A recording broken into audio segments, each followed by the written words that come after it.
La semana pasada, en un acto con mucho protocolo, el gobierno de la Cuarta Transformación entregó la concesión del nuevo aeropuerto Felipe Ángeles a la Secretaría de la Defensa Nacional.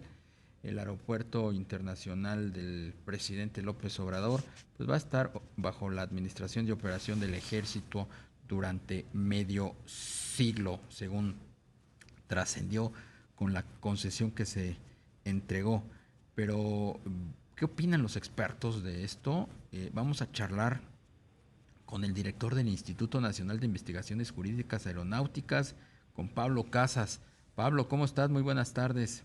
Buenas tardes, Darío, a tus órdenes. Buenas tardes a Rogelio también por ahí. Gracias, Gracias. Pablo. ¿Qué opinión tienen de esta concesión que se Mira, le da una, al una, ejército? una precisión que prácticamente va respecto de lo que puede durar esa concesión en manos de un ejército empresario aeroportuario. No es nada más medio siglo. Esa concesión puede ser prorrogada una o varias veces más, hasta por otro periodo igual, es decir, 100 años. Ujú. Entonces, nada más pues para que lo vayamos viendo. Bueno, mira, aquí es la conclusión de una concesión y de un aeropuerto total y completamente irregular.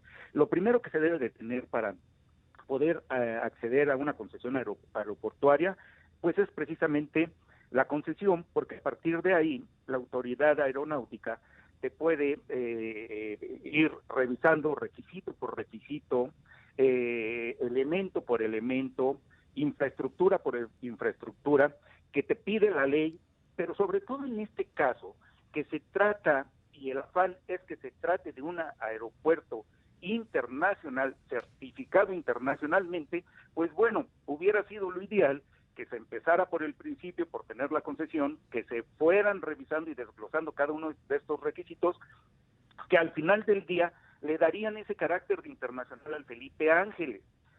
Y porque estamos conscientes, como ya lo vimos ahora con la degradación de la 4T, de la categoría 2, de que la autoridad internacional no está al gusto y al capricho de ningún gobernante. A la autoridad internacional se le cumple o no se le cumple.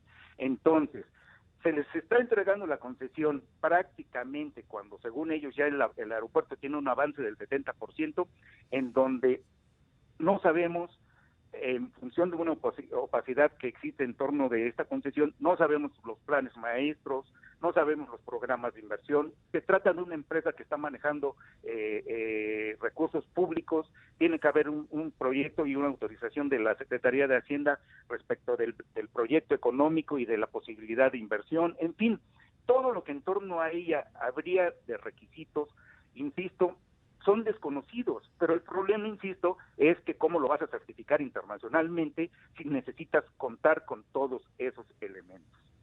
Claro. Pablo, también llama la atención en la industria de que no se ha publicado en el diario oficial de la Federación pues el título de concesión para que pues todos conozcamos a detalle pues cómo es que se va a administrar este nuevo aeropuerto. ¿Consideras que es un tema meramente administrativo o qué otras implicaciones Sí, podría tener? mira, sí puede ser meramente administrativo por cuestiones realmente burocráticas en que se mande, y desafortunadamente lo que la ley mandata es que solo se publique en el diario oficial un resumen, una síntesis de la concesión. Desafortunadamente no se publica en su totalidad, pero bueno, también hay que estar conscientes de que esta concesión, por disposición de ley, debe de estar inscrita en el Registro Aeronáutico Mexicano, que es el RAM, que tiene efectos para con terceros, y que entonces ahí sí podríamos cualquier ciudadano acceder a la totalidad de esta concesión con todo y los documentos, los planes y los programas maestros que puedan haber, ¿no? Pero bueno, desafortunadamente el diario oficial no nos va a dar mucha luz porque nada más se publica una síntesis en ese sentido. Entonces, aquí habrá que empezar a hacer las consultas, habrá que ver qué tanta apertura tiene la autoridad. Ya ves, también la semana pasada presentaron la viabilidad en un modelo computarizado solamente de las llegadas y salidas Sí, del caray. Felipe Ángeles. Es otra vacilada esa. Eso falta que lo lleven a la operación real, pero espérenme, déjenles digo algo que es lo más grave. Esta concesión, porque así está planeado el Felipe Ángeles y así está autorizado, se solicitó como aeropuerto mixto, civil y militar. Y ese concepto de aeropuerto mixto civil y militar no existe en la legislación nacional ni en la internacional.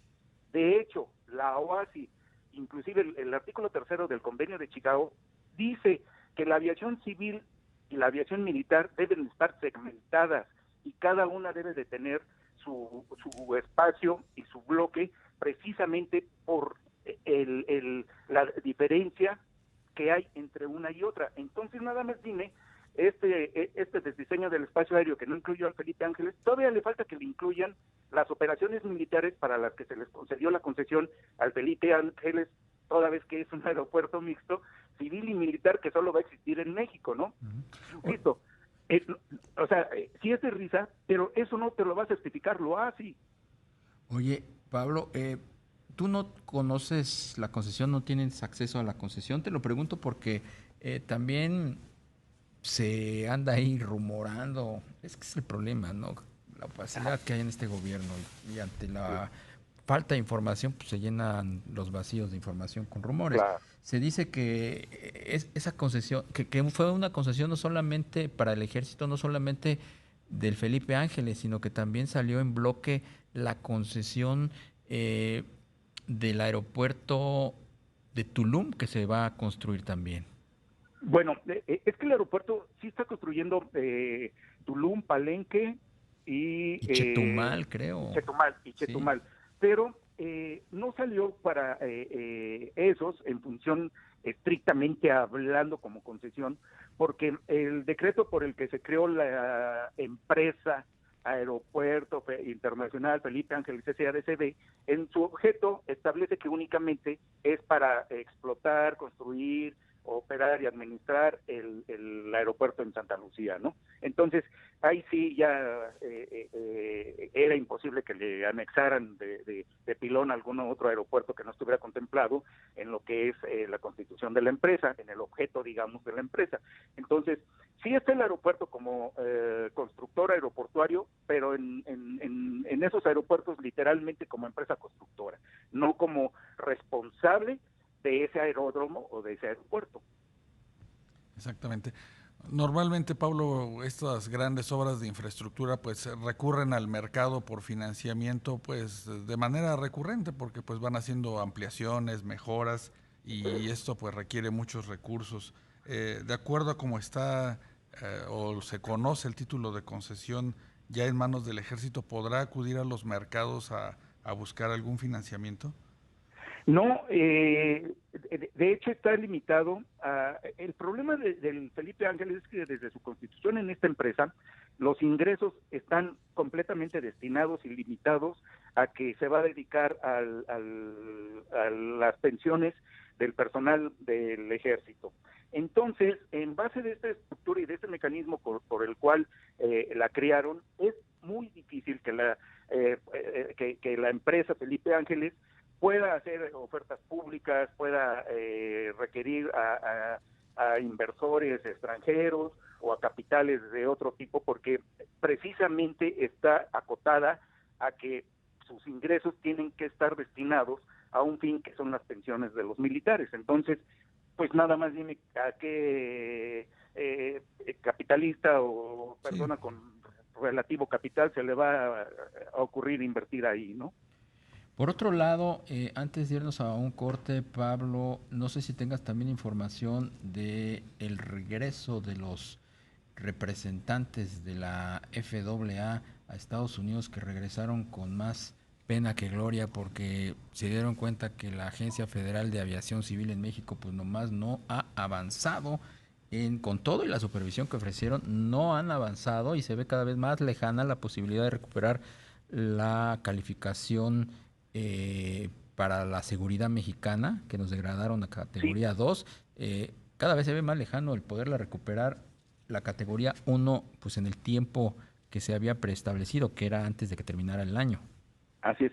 Sí, de hecho, la AFAC supuestamente pretendió cumplir y desahogar todas las observaciones que hizo la FAA y bueno, les remitió y les mandó y toda la documentación que ellos consideraron con lo que daban cumplimiento. Pero está la desconfianza por parte de la FAA que prefirieron en seguimiento a la auditoría que tenían abierta venir presencialmente, físicamente, a dar fe de que y constatar que efectivamente todas esas observaciones se están atendiendo o fueron atendidas o están por atenderse. Entonces, en ese sentido y con esa desconfianza que tiene ya la FAA sobre la Autoridad Aeronáutica Mexicana, efectivamente andan por aquí en seguimiento de esa auditoría que fue la que nos degradó. Entonces, sí es complicado.